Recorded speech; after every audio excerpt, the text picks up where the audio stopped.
Yago ko yagiye kandi ari we ari wo mundi muntu abantu bakuru umuziki bajyaga Yago agenda kwa muri ariko turamukumbuye mani, Yago tuba tumukumbuye nuko iminsi ari imitindi. Yago nagaruke mu Rwanda, amatiku yararangiye birabyanditse. Yago nagaruke mu Rwanda, Yago nagaruke mu Rwanda twongeye twite. Yago mukuri live niho ngiye kubivugira. Yago garuka mu Rwanda, garuka mu Rwanda naze nta gikuba garuka byararangiye. Naze twongere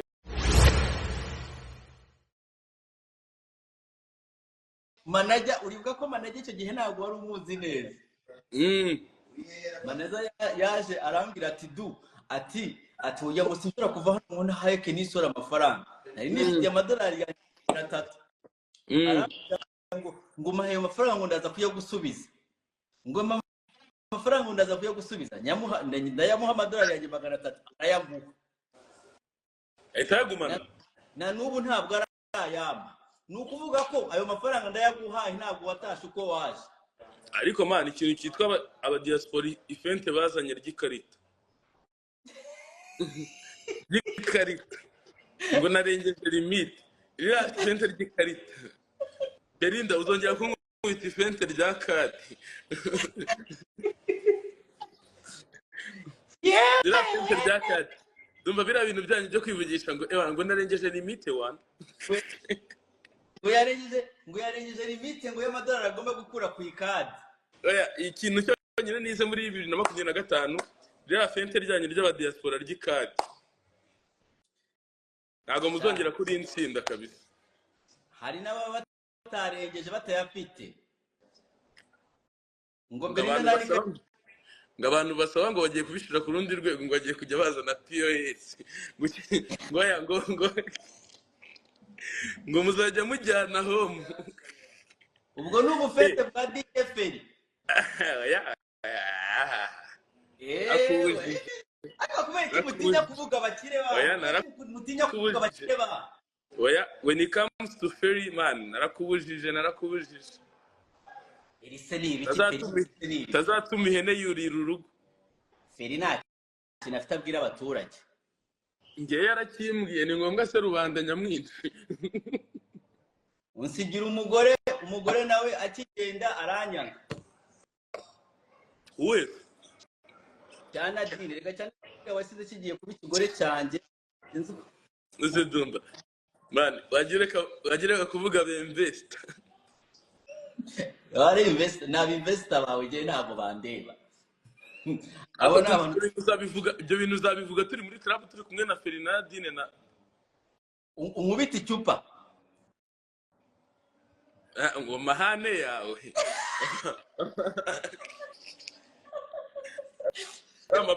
amapeti wambarira mu tubari.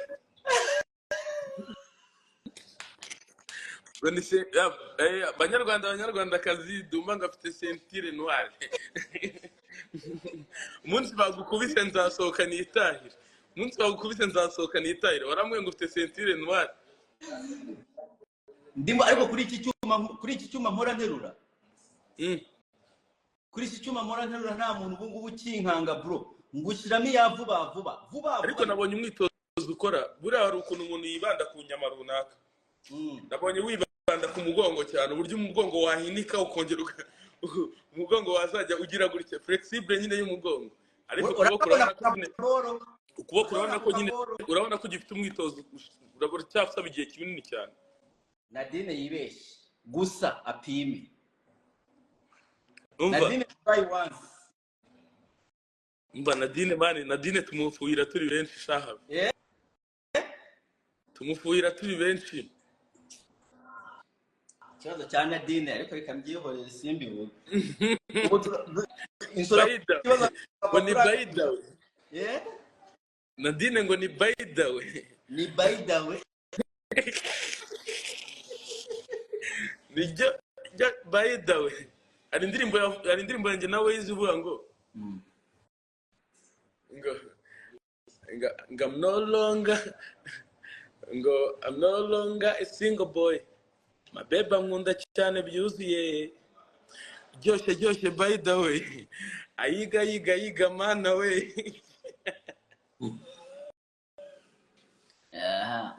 mbonye kapobiri kuva bamufunga yarazimye ngaho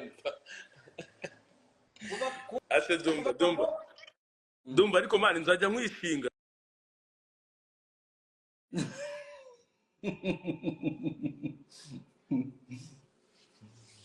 kapobiri kuva baramutayishe yavuye yahita ureke misure akore najya ngaha ariko umuhungu wanjye Pazari ari safari kabisa Pazari safari tawo Pazo niwe muniga wanjye i Kigali reka abandi wapi umuniga tumeze gutya jewe na Pazo abandi wapi kochi Eri yaje amubeshesha kanuza agashopo k'ubwenda ariko nayo byaranze arangarukira hafi wa mupapa we erega yo matije sinyatinya ayo ngayo mwatinye mukwepa gutya ngo ko Kigali yanyibye amubiraga genda arangiye gupaza arangarukira ari abantu batavugwa uwo ni ngewe sorry ndi kugerageza gacaja Pazo aho uri hose umenye ko undi ku mutima ewana abana wandishije sinzabibagirwa hari umuntu mbajije abanyarwanda bagira amagambo ngo utwo tuntu turi mu menyo baratuvukanye ariko se kutatu umva abantu ko wamugane ko abantu bajya badukuramo twayo kuko twahize ngo birajya ku murongo amenyo yawe naragorana nasabwaga igaraje rifatika ubwo se kwa amenyo yakoze uburebure bizagenda gute ari uduproteine ndi kunywa natuguze muri Quebec City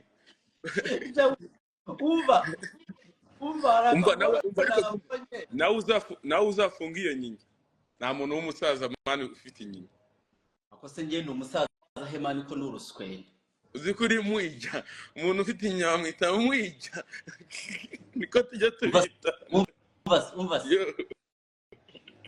umva nabonye akavideo kawe bakubaza ngo ni ikihe kintu ngo batari bakubwire ngo kuva ukiri umwana kuva wabaho ese nabeshye mana hari umuntu urambwira ko ndi muremure nta muntu urambwira muremure hari umuntu se wari wabimbwira mana sha yabatebya kabisa umva Kenny yo uri muremure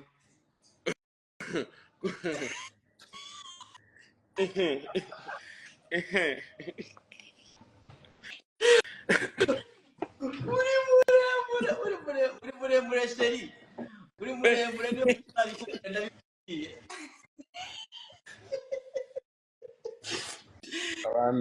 bana we ariko dumba rero mani niyo mpamvu njya nkubwira ngo mani ihene mbi ntago wayizirika ari nziza mani ako njyewe nawe ninde mubi ninde njyewe nawe ninde mubi ni iyihe hene mbi kuri njyewe nawe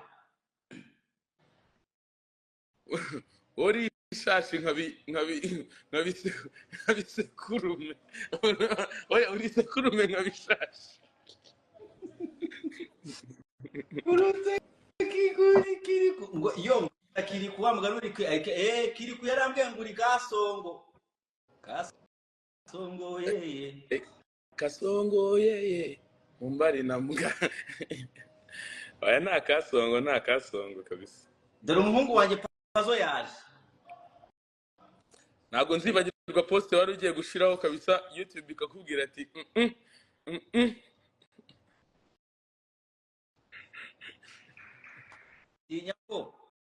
tinya ko na n'ubu ngo muri dashboard yanjye Instagram yanjye itemera kubera gupostinga iyo boro ya Pazo bro yari ifite umutsi inyisi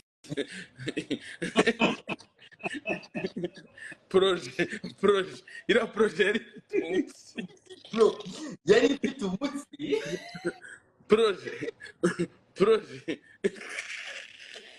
imitsi ikasemo gutya ndavuga ati uyu wanjye numva nagushobotse mwana nagushobotse kabisa oya ariko njye mba ndimo nigendera gake gake umva none se abantu baba babonye fenomena man cyangwa ni bya bindi by'ibeshye abantu bari by the way ureka nkubwire jewe rero ukambwira ikintu kimwe wowe numbona ukajya kubona nkoze uburyo bwabaga wajya kubona nkabona ukabona ndiyihoreye ntabwo nimo ndabyirukamo cyane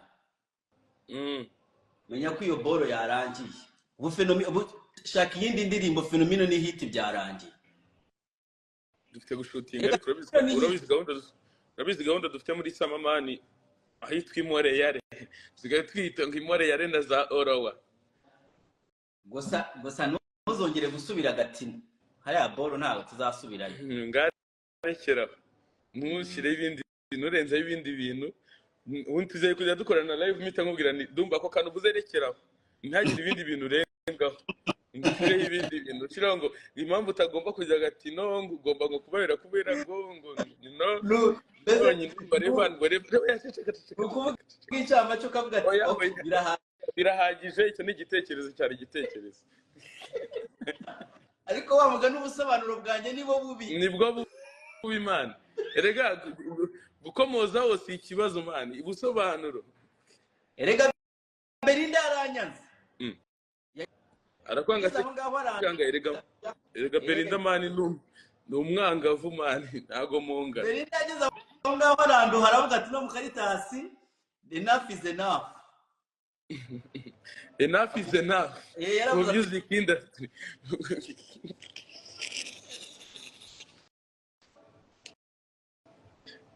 ariko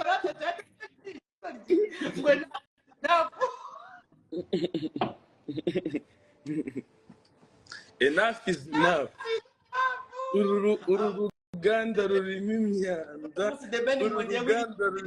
Tentongo enough is enough uru ruganda rurimo imyanda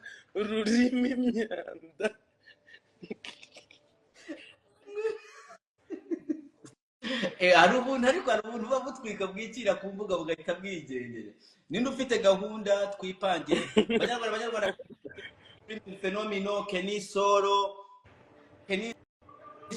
ikuri media platforms zose ushobora kuyisanga kuri YouTube ushobora kuyisanga kuri iTunes ushobora kuyisanga kuri nibi media platform Spotify nini umuhungu wacu yarabyaye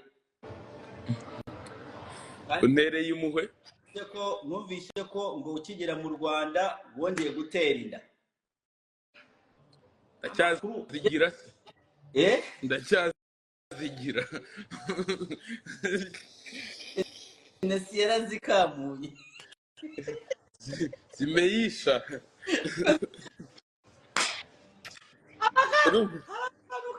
harakanu kawe nibutse kanseta kandi ntabwo uzi ko gakora urabona ukuntu ujya ufata umuntu ukamfata gutya mu ijoro ugahita untwara kuri kontwari let's take a shot man let's take a shot man let's take man ikibazo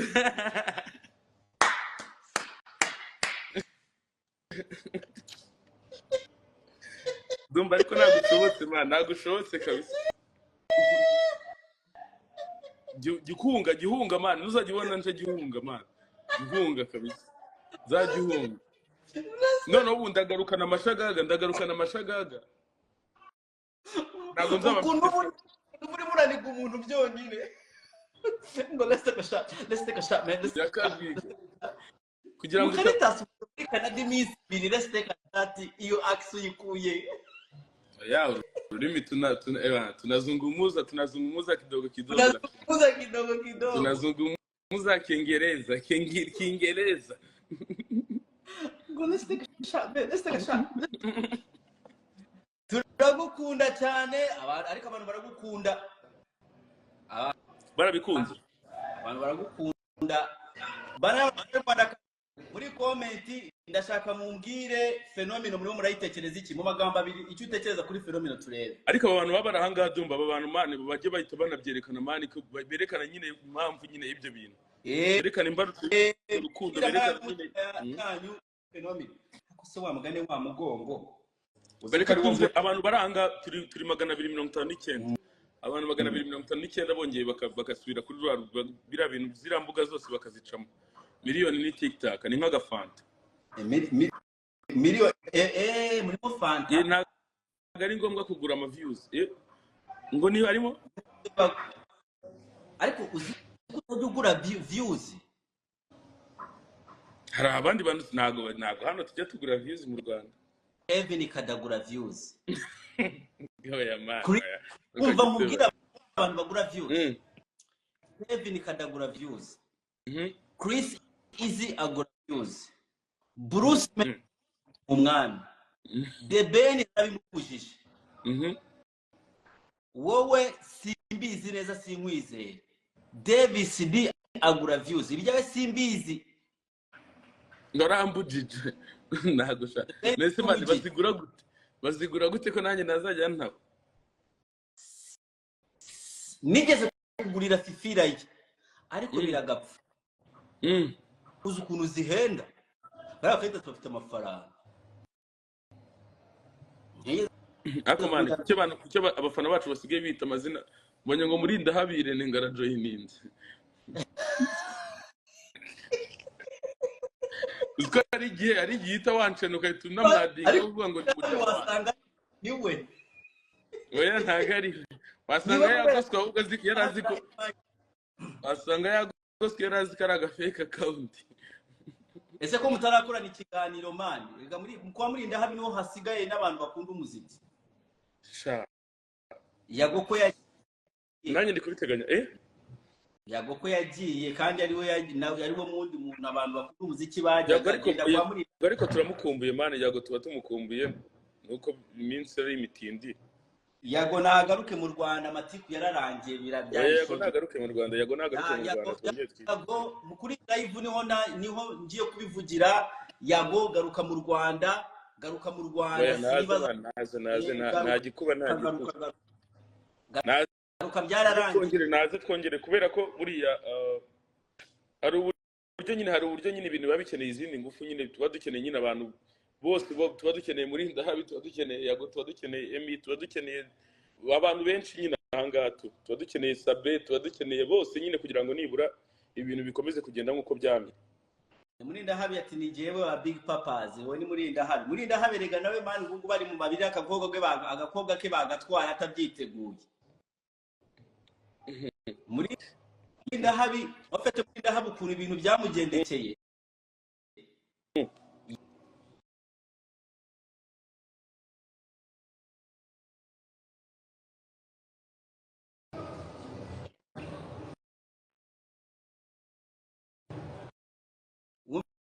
Wese ibintu nkubwiye umva driver yari yakubye ngo muri ndahabi yarindiye urugo rwe imbere y'umuryango kumbe abagiye kurucyamo bakiye inyuma. Ariko mane muri ndahabi muri kumurenganya mane none se muri ndahabi yari kuzamurongora. Umwana ko yigiriye umugisha niba yarikundiye mureke kuzana ibintu. Ikibazo cyacu rero nicyo ngiki. Ariko ikibazo wowe nabonye warabipostinze nkaho bakuriye gapapa. Umva afata Tina waramubonye Vestina umwambike nka sire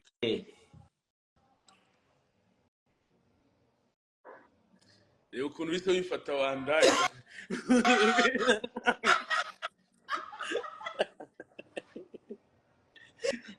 Ukuntu wifashe ukuntu bisobanura